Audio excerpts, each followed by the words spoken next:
Kannur കൂത്തുപറമ്പിനടുത്ത് മമ്പ്രത്ത് bus നിയന്ത്രണം വിട്ട അപകടം. ദുരന്തമൊഴിവായത് തലനാരിഴയ്ക്കാണ്. അപകടത്തിന്റെ ദൃശ്യങ്ങൾ മാതൃഭൂമി ന്യൂസിന്.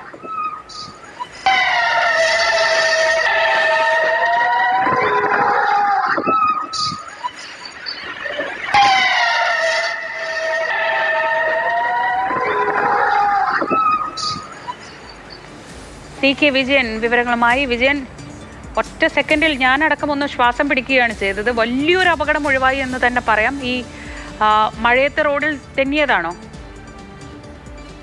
അങ്ങനെയാണ് തോന്നുന്നത്. ഈ കണ്ണൂർ കൂത്തുപറമ്പ് റോഡ് എന്ന് പറയുന്നത് ഒരുപാട് ഗതാഗതങ്ങൾ നിരന്തരം നടന്നുകൊണ്ടിരിക്കുന്ന, അല്ലെങ്കിൽ അത്രമാത്രം ട്രാഫിക് ഉള്ള ഒരു റോഡാണ്. ഇത് രാവിലെ ഒരു 9:30 കൂടിയാണ് ഈ സംഭവം നടക്കുന്നത്.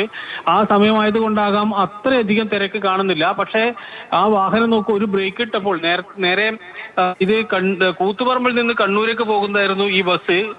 പക്ഷേ അത് ബ്രേക്ക് ചെയ്തപ്പോൾ നേരെ തിരിച്ച് കണ്ണൂരിൽ നിന്ന് കൂത്തുപറമ്പിലേക്ക് പോകുന്ന ഭാഗത്തേക്ക് നേരെ തലതിരിഞ്ഞ് നിൽക്കുകയാണ്. അതിന്റെ സമീപത്ത് നിർത്തിയിട്ടിരിക്കുന്ന 2 കാറുകളിൽ ഒന്നിനിടിച്ചു. അതിന്റെ പിറകിൽ വരികയായിരുന്ന ഒരു ബൈക്കിൽ ചെറുതായിട്ട് തട്ടി. അത്ഭുതകരമായ രക്ഷപ്പെടൽ എന്നേ നമുക്കതിനെ പറയാൻ വേണ്ടി പറ്റൂ. മഴയായതാണ് കാരണം എന്ന് സംശയിക്കുന്നു. അതൊരു ചെറിയൊരു ഇറക്കമാണ്. അവിടെ വെച്ച് ബ്രേക്ക് ചെയ്തപ്പോഴാണ് ഇങ്ങനെയൊരു സംഭവം ഉണ്ടായത് എന്നാണ് കരുതുന്നത്.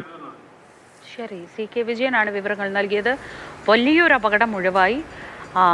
പോകുന്ന ദിശയുടെ എതിർ ദിശയിലേക്ക് തിരിഞ്ഞാണ് ബസ് അവസാനം ബസ്സിന് ബ്രേക്ക് കിട്ടുന്നത്.